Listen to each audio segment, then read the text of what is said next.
Thank you for coming to another episode of The Power of Choosing. Today, we're talking about the beauty of going slow. Ooh, I love it. Yeah, and when I say it, I can just feel myself, like my shoulders relax. I can breathe. There's a spaciousness. Absolutely. And that's what we want to talk about today. We're in a world of rush, rush, rush, do. What can I achieve? What can I get better at? What can I do? And we can often forget that we are human beings. We need rest. We need a moment to breathe, to be still, to have nothingness, and for that to be okay. Slowing down is so counterintuitive of everything that we've been taught. At least I know for me, so I assume more people are there with me. But we are really taught to produce, be the best that we can be, and all of that. And what is opposite of that is really slowing down so that we can actually accomplish that. When we keep going, we get to a place of burnout, or we get to a place of you can't do anything else. And then we get to a place where we're then either stuck or we're just exhausted or that. And what's interesting, rather than having that be the place of being from a space of being, it'd be really nice if we could actually infuse that in before we hit those points. And so that's what I would love for people to understand. It's okay to be yourself. It's okay to, what they say, smell the roses. It is okay to be in that place of actually slowing down and choosing that before it becomes a choice for you, whether you want it or not. Yeah, and I think it was in a Friends episode that it just came to me, where someone was saying about, if you're not moving forward, you're going backwards. And I think it was Phoebe was like, no, you're just standing still. And standing still is good. And then she just stands still. But it's true. Just because you're not moving doesn't mean you're going backwards. That resting, that being, that doing nothing isn't setting you back. It's allowing you to take everything in and to ground and to rest. And we know it from doing exercise. You can't be on all the time. Right. And yesterday I proved this because I'd said yes to 2 people for squash games, and they both ended up being on the same day. I had one at 10 a.m. and then one at 5 o'clock. And I'm in a league, so we have to get our games played. So I was like, oh, it's fine. I'll just play both. And I'd gone to play the first one, and I thought, oh, I'll be fine because there's enough time in between. And the first game ended up being a really hard, to the wire game, really close, really fun. Had a great time. And then by the evening, I was tired. And I managed to play 2 games and did okay. And by the last game, I got 2 points out of 15 because my body was just like, nope, you've not got any more. And then I went and sat in the spa, which my body was like, thank you. This is what we needed right now. It's obvious with exercise. If we do too much, our muscles will get tired. If we try to train the next day after a big day, it doesn't go as well. This is all more obvious. Right. Even sometimes we do try and push ourselves. But it's the same with our mind. Yes. We need the same kind of rest, or it can lead to burnout. Absolutely. We don't have that same grace with our brains and our thinking and the way that we process stuff because it's not seen, because it's not a physical thing. So this constant pressure put upon ourselves is really taxing on our system. Another thing I thought about is every night we sleep. So that's built in rest there alone, just out of the way our bodies operate, is that we are resting every single night. And if you speak to mothers who haven't necessarily had as much sleep as they would like, they will tell you it's really hard to function without that rest and without that thing that your body clearly needs. Well, even too, I'm thinking of all of the different places where rest has been put into place. And I'm even thinking of the Sabbath or taking a day of rest. That has been always the design, but in the culture and the society that we're in, it is a push to constantly be on a go. And so I know for me in the past, I would drip from work to vacation. We call it vacation, not holiday here. I would take from like moment to like back, and there was no rest between. And now as I've aged, now I'm like going to take a break before I return back to work. I need that spaciousness rather than the vacation is my break. Mm-hmm. Yeah, because we can't be on all the time. And as we say, like society makes you think you have to. Mm-hmm. And we have devices or phones that mean we are contactable at every Yes. moment of the day. It Yes. means that we can make decisions about things. If we don't know an answer, we can Google it. All the information's there. It's fast paced. It get annoyed if things are too slow because our brain like thinks we can have everything instantly. Yes. Amazon, you can order something and get it next day. Yeah, absolutely. And I'm thinking of where this plays out for us as human. We're talking about the mental aspect of this or the emotional aspect. There are a lot of times where I've gone through a massive change personally. And so there are many times where my emotions aren't nearly as fast as an Amazon delivery. It is one of those things where it's like, I don't work on a 2-day process. Sometimes it takes a couple of weeks for me to go through it. I mean, I did a major change by moving, or if someone were to go through either a breakup or a divorce, like that's a major change that your emotions take some time to catch up to where you currently are versus where you used to be. So like that grief process isn't a 2-day process. It is a lot longer, and it's hard to reconcile that emotionally deep within when we're in a world that preaches the opposite, that it takes 2 days versus I'm a human being and it takes me some time to actually process. And that is normal, actually. But how we've gotten to so much of an instant gratification is not. Mm-hmm. Like I'm doing all the right things. Why do I not just instantly feel good?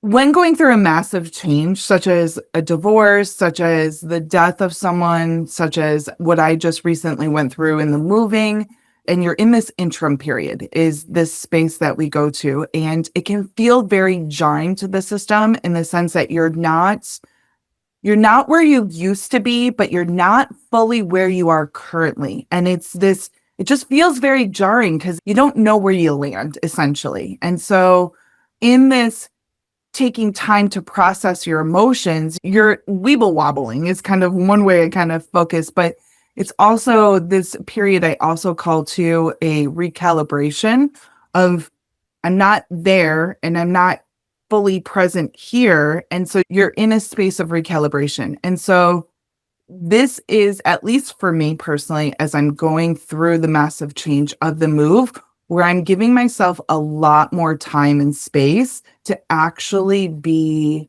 slowing down, to being present. I am giving myself a lot of space in that place because productivity at this spot is jarring and is almost damaging in a way because I'm not there emotionally, and it's just going to be like throwing that spaghetti at walls, and nothing's sticking and everything feels icky and everything feels gross.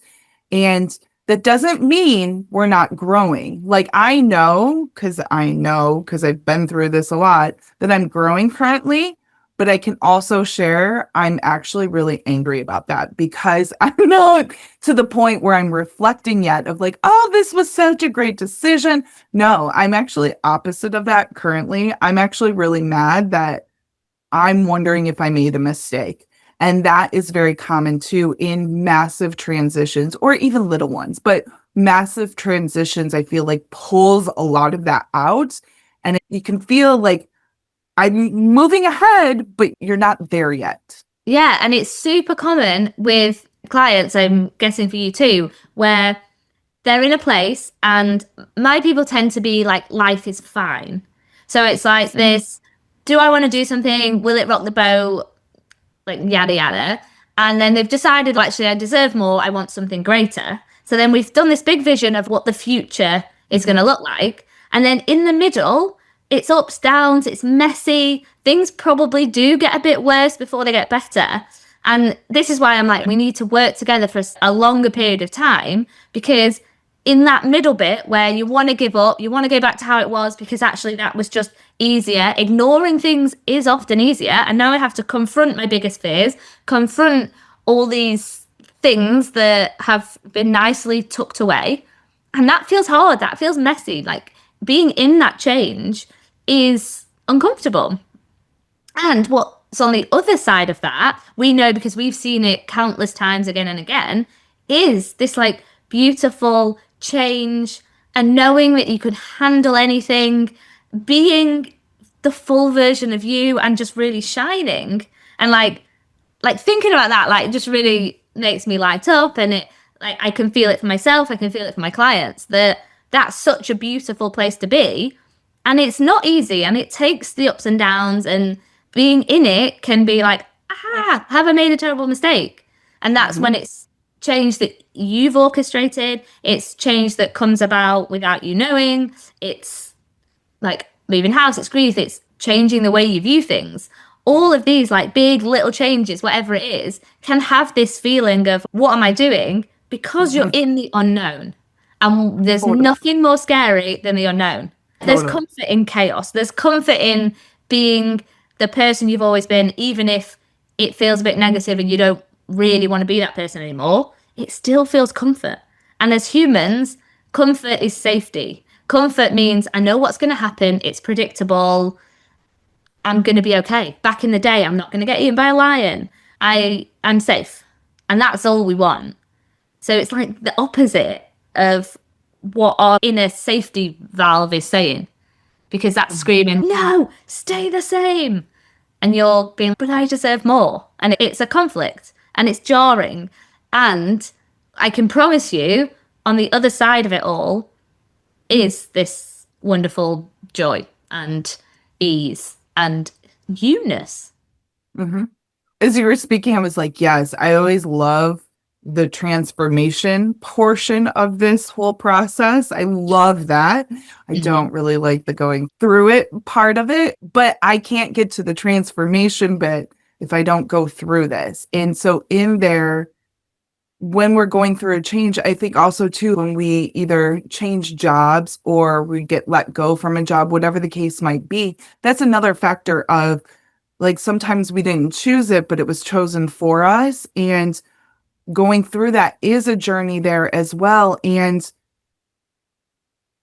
we can say it probably happened for your best good, because I know that I've been let go from a couple jobs, but when you're in it, that's really actually not helpful to hear, because I'm in it and I don't need to hear that. And so, yeah, it is for me in the recalibration of everything, that taking a breath, slowing down, recalibrating yourself so that you can get back to a place of productivity that is efficient and that works is such a key factor that isn't always looked at, because it feels so wrong just to take time for oneself. Yeah. And it seems so counterintuitive that the thing we really need is the thing that not everyone, society is saying, no, don't do it. Work hard, play hard, be on it all the time. And actually, what that can be is a distraction. And we like distractions because then it means we're not having to think about the hard things. Yes. And what we also need to do in this slowing down is feel all the feels and be in it.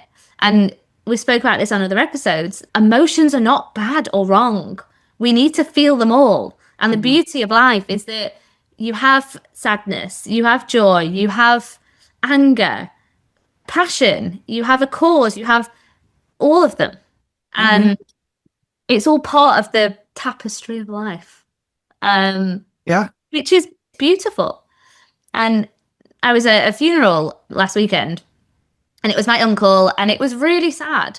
And it was really sad to see my auntie and my cousins grieving. And it was sad for us and for everyone. And we had a really nice time together. And it showed us what a strong, beautiful family unit we have. The sadness showed how much he was loved and Mhm. how much joy he brought to people. 200 people were at his funeral, which just shows the amount of impact that he had. And it's okay to be sad. It's okay to cry. And it's okay to be in the joy and the, like, knowing the love was there and celebrating him. And we're grieving that we don't get to see him anymore. Mhm. So with that funeral, there was joy and there was sorrow. And I think about both of those emotions being joy and sorrow, and there's so much more in between.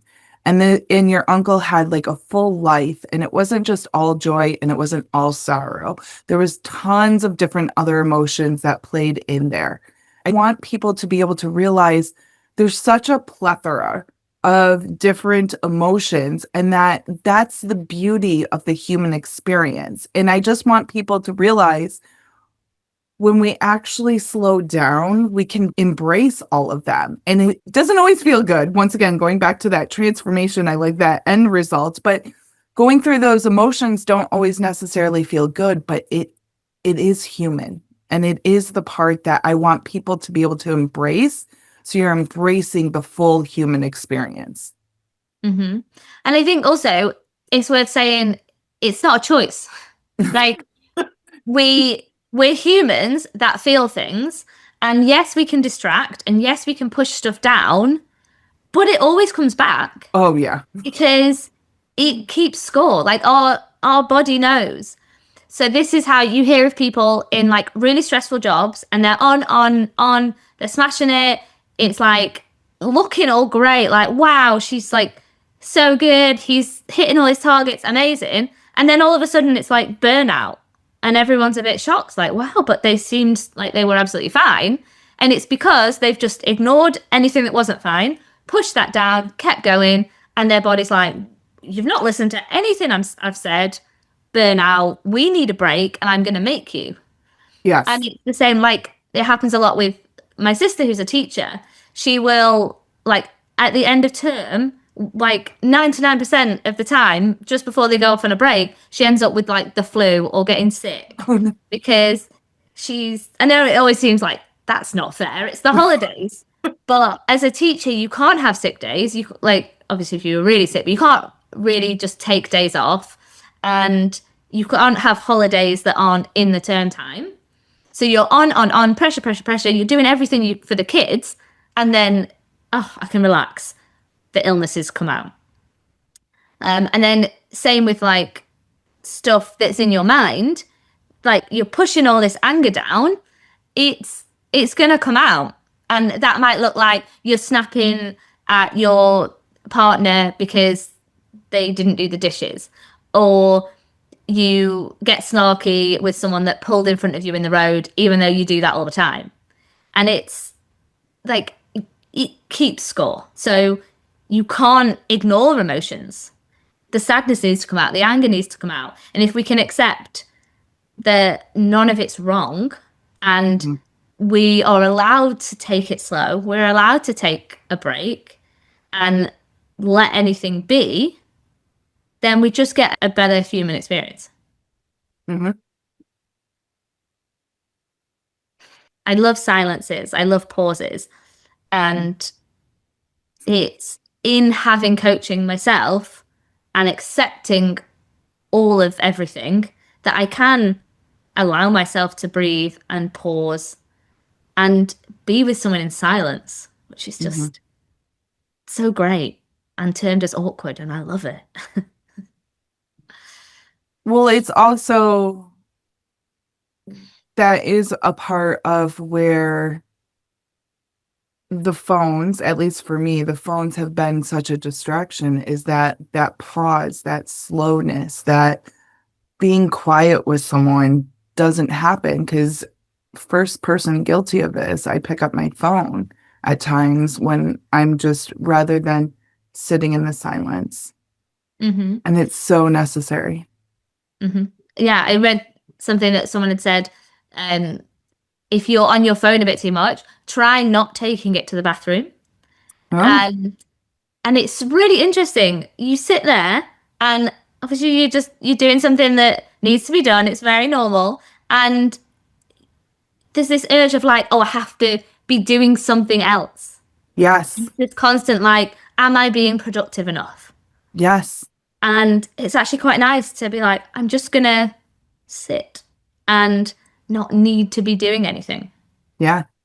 Well, also they say like your best ideas come in the shower, and that's because I don't take my phone ever into the shower.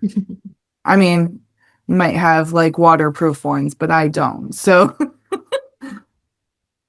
Yeah. Or lying in bed in the dark and your Mhm. mind's just free to think. Mhm. But now my phone stays outside the bedroom. It's not allowed in the bedroom. And I do my puzzle. Wow. Still can't say it. Before bed. And I love it. And then I do that until I'm tired. And then I fall asleep. And there's no phones. There's no go, go, go. There's no have to be productive. Me and my puzzle. I love it. Mm-hmm. So, slow down. You have our permission. Thank you for coming to another episode of the Power of Choosing podcast, Where we talked all about the beauty of slowing down.